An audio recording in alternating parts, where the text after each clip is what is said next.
Good evening दोस्तों। CD are के Saini BEd classes में आप सभी का हार्दिक स्वागत है, अभिनंदन है। देखिए, हम आपके बीएड पाठ्यक्रम का टॉपिक टू टॉपिक अध्ययन हमारे यूट्यूब चैनल के माध्यम से कर रहे हैं। आपको कैसा अधिगम हो रहा है, कैसा ज्ञान हमारे चैनल के माध्यम से मिल रहा है, कमेंट्स के माध्यम से हमें जरूर बताएं। और देखिए, जो आपका पेपर है अधिगम के लिए आंकलन पेपर के अंतर्गत आज की सायकालीन क्लास में हम राष्ट्रीय पाठ्यचर्या रूपरेखा 2005 के सामान्य परिचय का अध्ययन करेंगे कि राष्ट्रीय पाठ्यचर्या रूपरेखा 2005 क्या है, इसके बारे में अध्ययन करेंगे। देखिए, जो राष्ट्रीय पाठ्यचर्या रूपरेखा 2005 है उसे हम इंग्लिश में नेशनल करिकुलम फ्रेमवर्क 2005 के नाम से जानते हैं। देखिए, शिक्षा क्षेत्र में विकास हेतु, शिक्षा क्षेत्र में नवीन प्रवृत्तियों के निर्माण हेतु 2005 में राष्ट्रीय पाठ्यचर्या रूपरेखा, देखिए कई बार आपको इसका नाम राष्ट्रीय पाठ्यचर्या संरचना 2005, तो ये विशेष पाठ्यचर्या मतलब पाठ्यक्रम के विषय में ये बनाया गया था कि किस तरह ऐसी पाठ्यचर्या पाठ्यक्रम बनाया जाए जिससे बालकों का अधिक से अधिक अधिगम हो सके और बालक अच्छे से अच्छा ज्ञान प्राप्त कर सके। देखिए, राष्ट्रीय पाठ्यचर्या रूपरेखा 2005 के अंतर्गत जो हम सामान्य परिचय का अध्ययन कर रहे हैं उसके अंतर्गत पहला बिंदु है, पाठ्यचर्या एक प्रकार से ऐसी संरचना है जो हमेशा विकासशील अवस्था में रहती है। देखिए, जो पाठ्यचर्या होती है, जो पाठ्यक्रम होता है वह हमेशा विकासशील अवस्था में होता है, रहता है। क्यों? क्योंकि यह हमेशा परिवर्तनीय होता है। इसको समय समय के अनुसार विद्यार्थियों, शिक्षकों की मांग के अनुसार इसे परिवर्तित किया जाता है। तो पाठ्यचर्या हमेशा विकासशील अवस्था में रहती है। इसके बाद समाज एवं मानवीय इच्छाओं में परिवर्तन का प्रत्यक्ष प्रभाव पाठ्यचर्या पर दिखाई देता है। देखिए, समाज एवं मानवीय इच्छाओं, देखिए जो हमारा समाज है, भारतीय समाज, मानवीय इच्छाएं, भारतीय समाज के नागरिकों की इच्छाएं, तो जो पाठ्यचर्या होती है इसमें परिवर्तन का प्रत्यक्ष प्रभाव पाठ्यचर्या पर दिखाई देता है। देखिए, जैसे जैसे भारतीय समाज का, भारतीय नागरिकों का विकास होता है वैसे वैसे ही पाठ्यचर्या में भी परिवर्तन करना होता है। और वो परिवर्तन के बिंदु, प्रकरण, पाठ पाठ्यचर्या के माध्यम से विद्यार्थियों के सामने प्रस्तुत किए जाते हैं। पाठ्यचर्या निर्माण के समय समायोजित किए जाते हैं। तो समाज एवं मानवीय इच्छाओं में परिवर्तन का प्रत्यक्ष प्रभाव पाठ्यचर्या पर दिखाई देता है। समय एवं मांग के अनुसार पाठ्यचर्या परिवर्तित होती रहती है तथा पाठ्यचर्या की संरचना में भी परिवर्तन होता रहता है। देखिए, वर्तमान मांग के अनुसार कि जो समय चल रहा है उस समय में पाठ्यचर्या में क्या आवश्यकता है, भारतीय समाज की, भारतीय नागरिकों की क्या मांग है या शिक्षा की क्या मांग है, पाठ्यचर्या में ऐसा क्या परिवर्तन किया जाए कि छात्र और समाज के व्यक्ति अपने अच्छे व्यक्तित्व का निर्माण कर सके।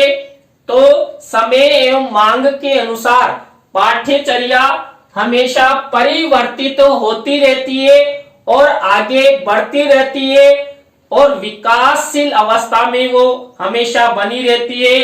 पाठ्यचर्या शिक्षा में विकास करने हेतु परिवर्तन की अवधारणा पर बल देता है।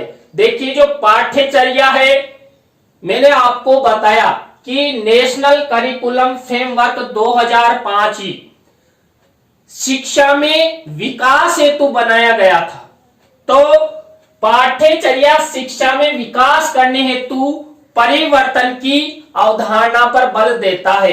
देखिए शिक्षा का किस तरह विकास किया जाए। शिक्षा जनमानस तक पहुंचे, दुर्बल वर्ग तक पहुंचे, आर्थिक स्थिति से कमजोर वर्गों तक पहुंचे। तो इस तरह के लक्ष्यों को प्राप्त करने हेतु पाठ्यचर्या में परिवर्तन किया जाता है, जिससे भारतीय समाज की मानसिकता परिवर्तित हो और वो शिक्षा के लक्ष्यों की प्राप्ति करे। शिक्षा में परिवर्तन द्वारा ही अत्याधुनिक विषय, तकनीकी योजनाएं, उपागम आदि को पाठ्यचर्या में योजना अनुसार सम्मिलित किया जाता है। अतः उपयुक्त विवेचन पाठ्यचर्या की आवश्यकता परिवर्तित करता है। कौन सा बिंदु? देखिए ये बिंदु पाठ्यचर्या की आवश्यकता को प्रतिपादन करता है। देखिए इस बिंदु में हमने अध्ययन किया कि शिक्षा में परिवर्तन द्वारा ही अत्याधुनिक विषय, तकनीकी योजनाएं, उपागम आदि को पाठ्यचर्या में योजना अनुसार सम्मिलित किया जाता है। अब देखिए वर्तमान समय में भारतीय समाज और नागरिकों की क्या आवश्यकताएं हैं। शिक्षा के पाठ्यक्रम में यदि अत्याधुनिक विषय होंगे, तकनीकी योजनाएं सम्मिलित की जाएगी या नए नए उपागम पाठ्यचर्या में सम्मिलित किए जाएंगे, तभी जाकर हमारी नवीन पीढ़ी को पता लगेगा कि वर्तमान में कौन कौन से विषय हमें पढ़ने चाहिए जिससे हमारा जीवन सार्थक बने, वो हमारे जीवन के लिए उपयोगी हो। ऐसे विषय वर्तमान छात्रों को पढ़ाने चाहिए। तकनीकी योजनाएं, देखिए तकनीकी के माध्यम से छात्रों को पढ़ाना और नई नई शिक्षा में योजनाओं को सम्मिलित करना और नए नए उपागम जिनके माध्यम से छात्र छात्रा अच्छा अध्ययन कर सके, ऐसे उपागमों का पाठ्यचर्या में सम्मिलित करना आवश्यक है। और यही पाठ्यचर्या में की आवश्यकता को प्रदर्शित करते हैं। यह पाठ्यचर्या राज्य एवं राष्ट्रीय स्तर पर बनाई जाती है। देखिए जो राष्ट्रीय पाठ्यचर्या रूपरेखा 2005 है, ये राष्ट्रीय स्तर पर बनाई गई थी। तो पाठ्यचर्या की जो रूपरेखाएं बनती है वो राज्य स्तर पर भी बनाई जा सकती है और राष्ट्रीय स्तर पर भी बनाई जा सकती है। किस लिए? शिक्षा के विकास हेतु, पाठ्यचर्या में परिवर्तन हेतु, वर्तमान समाज और नागरिकों की मांग हेतु, वर्तमान समय में क्या चल रहा है। यदि सकारात्मक विचार, सकारात्मक अवधारणाएं चल रही है तो उनको छात्रों को बताने की आवश्यकता है। और वर्तमान में समाज में नकारात्मक अवधारणाएं जैसे लिंग भेदभाव, हिंसा आदि की घटनाएं बढ़ रही है, तो छात्रों को बताने की आवश्यकता है, जिससे छात्र नकारात्मक प्रवृत्ति की ओर नहीं जाए और सकारात्मक प्रवृत्तियों का उनमें विकास हो। तो यह जो पाठ्यचर्याएं हैं, ये राज्य स्तर पर और केंद्र स्तर पर बनाई जाती है। इसी क्रम में भारत में 2005 में राष्ट्रीय पाठ्यचर्या की संरचना बनी, जो शिक्षा के प्रचार प्रसार तथा विकास में पूर्णतया करबद्ध है। देखिए, जो राष्ट्रीय पाठ्यचर्या रूपरेखा संरचना 2005, नेशनल करिकुलम फ्रेमवर्क 2005 है, वो शिक्षा के प्रचार प्रसार तथा विकास हेतु ये बनाया गया था कि शिक्षा में हम किस तरह विकास कर सकते हैं, किन किन के माध्यम से छात्रों का अच्छा अधिगम कर सकते हैं, तो पाठ्यचर्या में क्या परिवर्तन किया जाए। इसलिए नेशनल करिकुलम फ्रेमवर्क 2005 का निर्माण किया गया। राष्ट्रीय पाठ्यचर्या की रूपरेखा 2005 की उत्पत्ति रविंद्रनाथ टैगोर के सभ्यता की संस्कृति नामक निबंध से हुई है। देखिए, जब केंद्र स्तर पर भारत में 2005 में नेशनल करिकुलम फ्रेमवर्क का निर्माण किया गया, तो नेशनल करिकुलम फ्रेमवर्क 2005 की उत्पत्ति जो रविंद्रनाथ टैगोर हैं, ये भारतीय समाज शास्त्री भी है, शिक्षा शास्त्री भी है। शिक्षा के क्षेत्र में रविंद्रनाथ टैगोर ने बहुत योगदान दिया है। रविंद्रनाथ टैगोर से संबंधित, उनके शिक्षा दर्शन से संबंधित वीडियो हमारे YouTube चैनल पर उपलब्ध है। यदि आप रविंद्रनाथ टैगोर के शिक्षा दर्शन के बारे में अध्ययन करना चाहते हैं, तो हमारे YouTube चैनल पर जाकर उनको देख सकते हैं, अधिगम कर सकते हैं। तो रविंद्रनाथ टैगोर के सभ्यता की संस्कृति, देखिए, उनके द्वारा ये सभ्यता की संस्कृति नामक एक निबंध लिखा गया था। उसमें राष्ट्रीय पाठ्यचर्या, उस निबंध में बताया गया था कि वर्तमान पाठ्यचर्या में वर्तमान समय, वर्तमान समाज और नागरिकों की मांग के अनुसार हमें परिवर्तित होते रहना चाहिए। राष्ट्रीय पाठ्यचर्या की रूपरेखा 2005 के अनुसार स्कूली शिक्षा पाठ्य पुस्तक, यानी कि जो स्कूल में शिक्षा प्रदान की जाती है, वो स्कूली शिक्षा पाठ्य पुस्तक केंद्रित न होकर बाल केंद्रित हो। देखिए, बाल केंद्रित शिक्षा जो एनसीएफ 2005 है, उसमें जो हमारी स्कूली शिक्षा है, इस स्कूली शिक्षा को पाठ्य पुस्तक केंद्रित नहीं बनाया जाए, इसको बनाया जाए बाल केंद्रित। यदि स्कूली शिक्षा बाल केंद्रित होगी, बालकों की इच्छाओं, अभिवृत्तियों, प्रवृत्तियों और क्षमताओं के अनुसार होगी, तो शिक्षा का विकास होगा, बालकों को अच्छा अधिगम होगा। देखिए, बाल केंद्रित शिक्षा से संबंधित भी हमारे YouTube चैनल पर 3 वीडियो अपलोड है। यदि आप बाल केंद्रित शिक्षा से संबंधित अध्ययन करना चाहते हैं, तो हमारे YouTube चैनल का आप भ्रमण करें और वहां पर बाल केंद्रित शिक्षा के बारे में अध्ययन करें। राष्ट्रीय पाठ्यचर्या की रूपरेखा 2005 का अनुवाद संविधान की 8वीं अनुसूची में दी गई भाषाओं में किया गया है। देखिए, जब नेशनल करिकुलम फ्रेमवर्क 2005 बना, तो जो हमारा संविधान है, हमारे संविधान की 8वीं अनुसूची में जो जितनी भी 22 भाषाएं दी गई है उन भाषाओं में नेशनल करिकुलम फ्रेमवर्क का अनुवाद किया गया है। इसके बाद देखिए राष्ट्रीय पाठ्यचर्या की रूपरेखा 2005 को विभिन्न प्रकार के शिक्षाविदों, वैज्ञानिकों, विषय विशेषज्ञों के द्वारा तैयार किया गया है। देखिए राष्ट्रीय पाठ्यचर्या रूपरेखा 2005 है।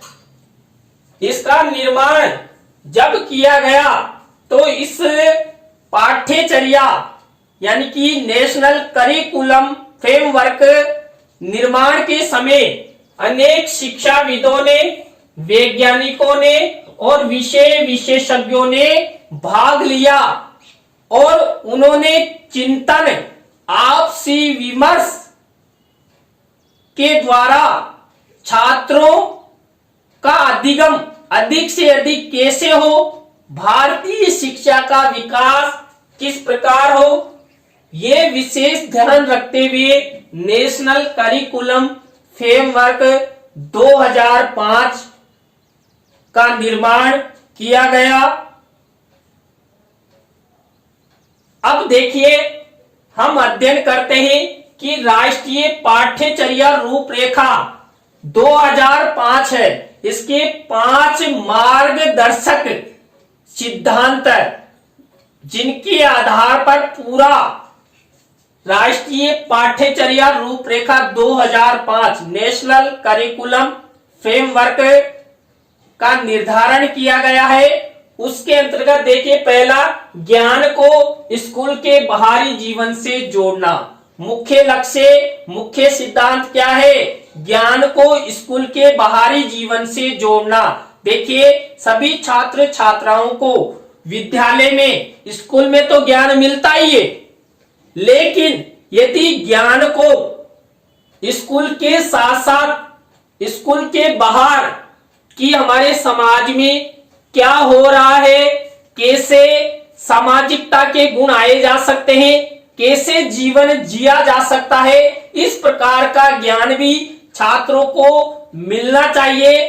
तो जो मार्गदर्शक सिद्धांत है उसके अंतर्गत यही बताया गया कि स्कूली ज्ञान के साथ साथ बाहरी ज्ञान भी छात्र छात्राओं को प्रदान किया जाए, जिससे छात्रों का सर्वांगीण विकास होवे। इसके बाद दूसरा, पढ़ाई को रटंत प्रणाली से मुक्त करना। देखिए छात्र अधिक से अधिक रटने पर बल देते हैं, सीखने पर बल कम देते हैं। तो रटंत जो विद्या है, रटंत जो शिक्षा है, उसको बिल्कुल मुक्त कर दिया जाए। ऐसी तकनीकियां, ऐसे संसाधनों का निर्माण किया जाए जिससे छात्र रटने के प्रति उनमें किसी प्रकार का उद्भव न हो और वो ऐसी प्रणालियों के माध्यम से निरंतर अभ्यास के द्वारा शिक्षण सिद्धांतों के माध्यम से अच्छा अधिगम कर सके। पाठ्यचर्या पाठ्य पुस्तक केंद्रित न रह जाए। देखिए अभी हमने पहले अध्ययन भी किया था कि जो पाठ्यचर्या है पाठ्य पुस्तक केंद्रित न रह जाए, यानी कुल मिलाकर पाठ्य पुस्तक केंद्रित शिक्षण नहीं, बाल केंद्रित शिक्षण होना चाहिए, जिससे बालकों की इच्छाओं, अभिवृत्तियों, क्षमताओं के अनुसार बालकों का शिक्षण हो, बालकों का अधिगम हो, बालकों का विकास हो। चौथा पॉइंट है, कक्षा कक्ष को गतिविधियों से जोड़ा जाए तथा इसे लचीला बनाया जाए। देखिए कक्षा कक्ष को, देखिए विद्यालय में छात्र अध्ययन करते हैं, सैद्धांतिक ज्ञान प्राप्त करते हैं, सैद्धांतिक ज्ञान के साथ साथ प्रायोगिक ज्ञान भी उन्हें प्रदान किया जाए। यानी विद्यालयों में पाठ्य सहगामी क्रियाओं का आयोजन किए जाए, जिससे छात्रों का सर्वांगीण विकास हो, छात्रों को सैद्धांतिक ज्ञान के साथ साथ प्रायोगिक ज्ञान भी उन्हें मिले। लास्ट पांचवा है, राष्ट्रीय मूल्यों के प्रति आस्थावान विद्यार्थी तैयार होवे तथा राष्ट्रीय महत्व के बिंदुओं को पाठ्यक्रम में शामिल किया जाए। जो लास्ट का सिद्धांत है वो अति महत्वपूर्ण है। देखिए, भारत में वर्तमान समय में जो बालकों को शिक्षा प्रदान की जाती है, उस शिक्षा के माध्यम से छात्रों में राष्ट्रीय मूल्यों का निर्माण हो, छात्र राष्ट्रीय मूल्यों के प्रति आस्थावान बने, देश पर विश्वास करें और देश को आगे बढ़ाने का विचार, आगे बढ़ाने का दृष्टिकोण उनमें उत्पन्न हो और राष्ट्रीय महत्व के बिंदु जितने भी हैं वो पाठ्यक्रम में सम्मिलित किए जाएं, जिससे समाज के प्रत्येक बालक बालिका का, प्रत्येक नागरिक का विकास होए। तो देखिए, आज हमने राष्ट्रीय पाठ्यचर्या रूपरेखा 2005 के बारे में अध्ययन किया। आपको आज का ज्ञान कैसा लगा कमेंट्स में जरूर बताएं और यदि अच्छा लगा हो तो हमारी वीडियो को लाइक करें, कमेंट्स करें, अपने मित्रों और सहपाठियों को शेयर जरूर करें। कल इसी समय नए टॉपिक के साथ हम आपसे फिर मिलेंगे। तो आप सबको पुनः बहुत बहुत धन्यवाद। राम राम सा, बाय।